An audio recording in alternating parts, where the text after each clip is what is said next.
presentation from Thailand. You must get the message of the video because I'm going to ask questions after. Are you now ready? Okay, let's watch this.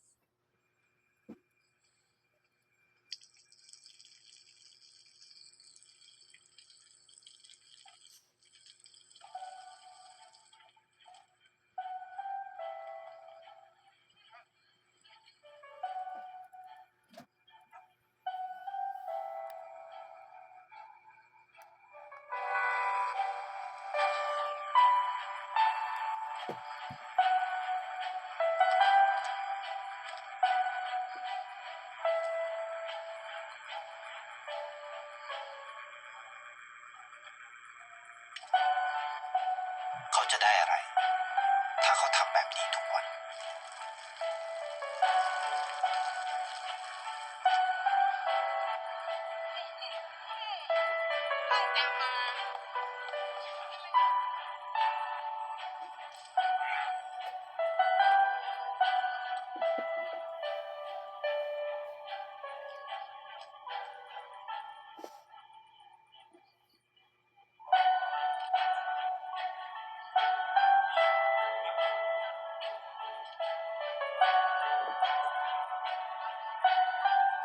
เขาจะไม่ได้อะไรเลยไม่ได้รวยขึ้นไม่ได้ออกทีวีไม่มีใครรู้จักไม่ได้มีชื่อเสียงที่มากขึ้น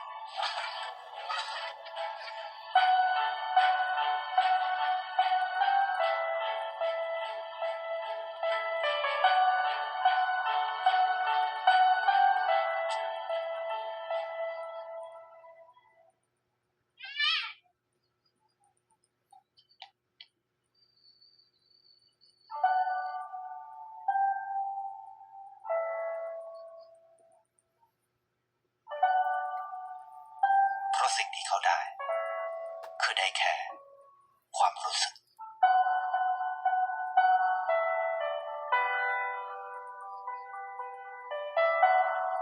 ได้เห็นความสุข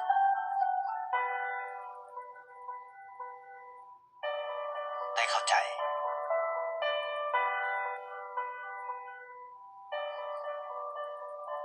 ได้ความรัก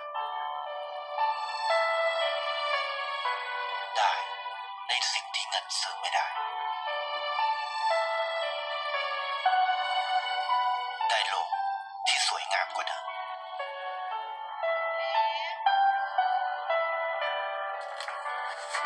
ในชีวิตคุณอะไรคือสิ่งที่คุณต้องการมากที่สุด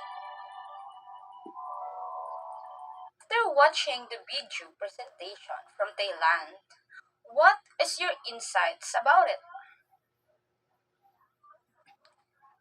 Okay, very good. That's a good answer. The video depicts of contentment even if the man is not wealthy. He managed to be happy and contented, and that has something to do with our lesson for today, entitled My Father Goes to Court by Carlos Bulosan. But before that, let us know first our lesson objectives. At the end of the lesson, the student should be able to first unlock the meaning of unfamiliar words through activity.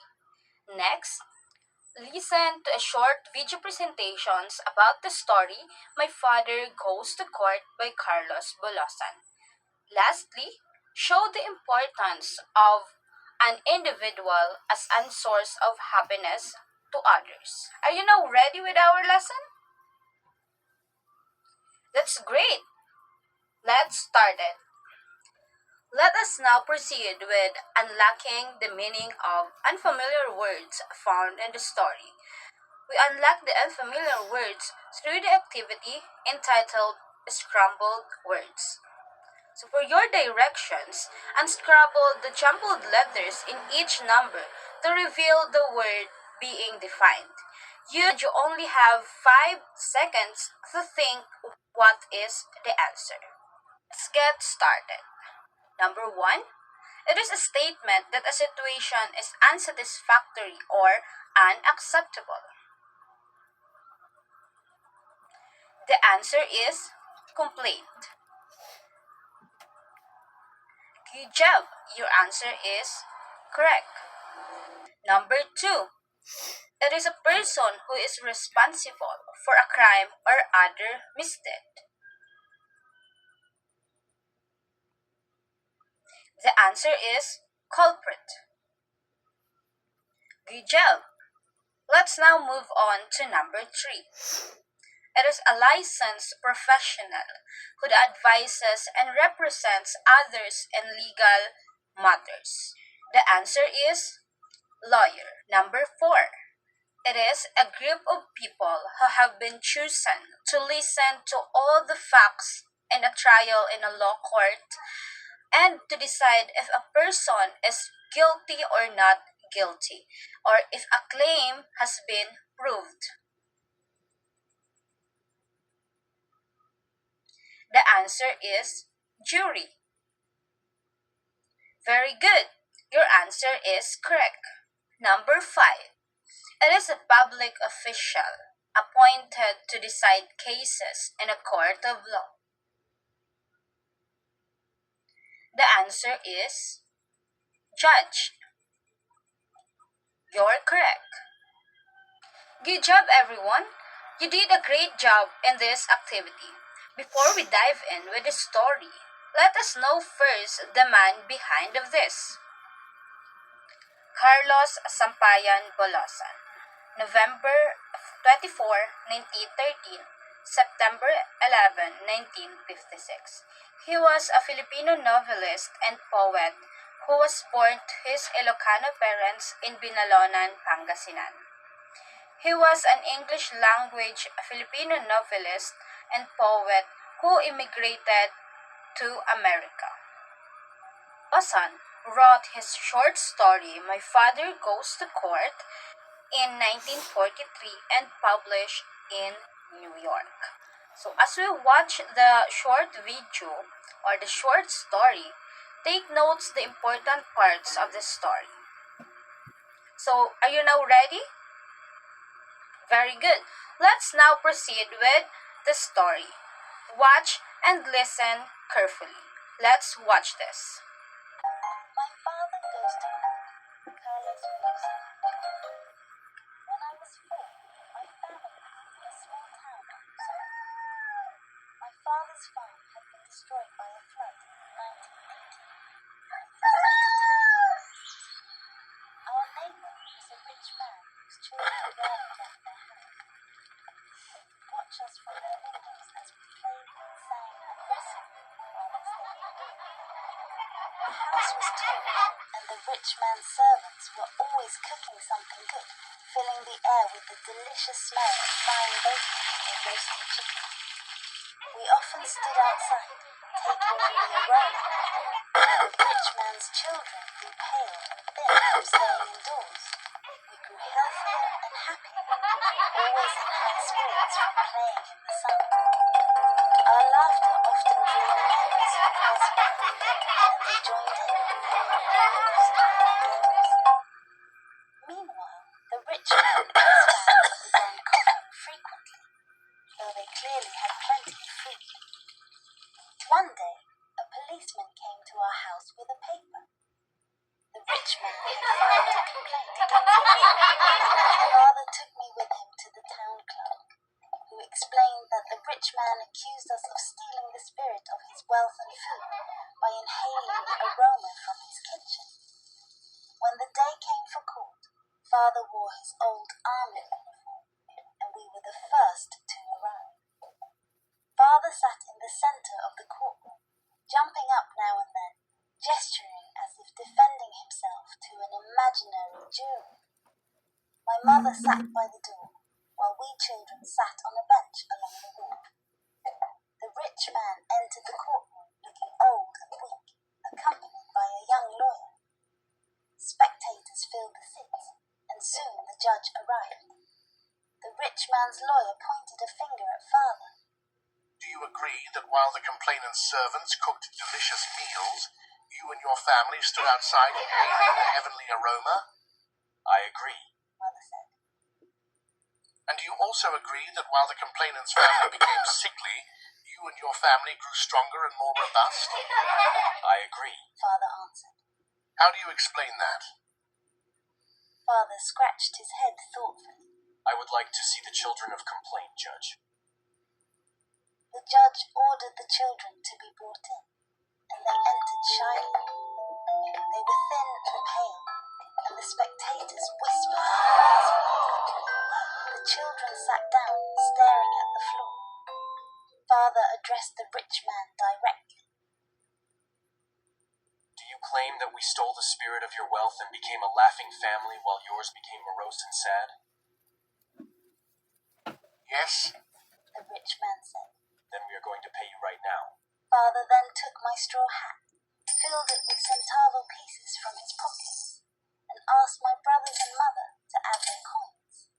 May I walk to the room across the hall and stay there for a few minutes, Judge? As you wish. The judge replied. Father walked into the next room, leaving the doors open. Are you ready? He called. Proceed. Said the judge. Father shook the hat, and the tinkling sound of the coins echoed through the courtroom. The spectators turned their heads, surprised by the Did you hear it? Father asked the rich man. Yes. The rich man replied, confused. Then you are paid. Father said. The rich man opened his mouth to speak, but fell to the floor in a faint. The lawyer rushed to help him, and the judge banged his gavel. Case dismissed. As the courtroom buzzed with laughter and chatter, Father approached the judge. You like to hear my family laugh, Judge? Why not? The judge smiled. Father turned to us and said, Did you hear that, children? my sisters began laughing, and soon we all followed, our laughter filling the court. The spectators joined in. Even the judge bent over in his chair, laughing loudly. Now that we are done watching the story, what do you think is the story all about? Very good. The story revolves on two families, which is the poor man and the rich man. So the problem here is that the rich man filed a complaint against the poor family. The rich man allegedly accused the poor family of stealing the rich man's wealth or the spirit of wealth and food. So the accusation was illogical, but still the poor family with their father arrived in the court. So in the court, the poor family doesn't deny that his family is happy and makes a lot of noise. So however, he argues the happiness is not something that can be stolen or measured in monetary terms. So to settle the case, the poor family comes with a clever solution. He asks his children to collect coins in a hat and then shakes the hat, creating a juggling or a jiggling sound. He then asks the rich family if they heard the sound of the money. When they reply that they did, the poor family declares that they have received their payment in full. So the sound of the money, just like the sound of laughter, is all they are entitled to. The judge agrees and the case is dismissed, highlighting the idea that intangible things like joy and happiness cannot be qualified or be stolen. For you, what do you think is the moral lesson? Good idea. That's correct. So thank you for all your answers. All your idea is correct. So being contented and happy in life, it shows here that living in a simple life and being contented is much better than living in a luxurious place but lonely. Let me ask you one more question. What do you think is the difference or the connections between the words happiness and contentment? Very good.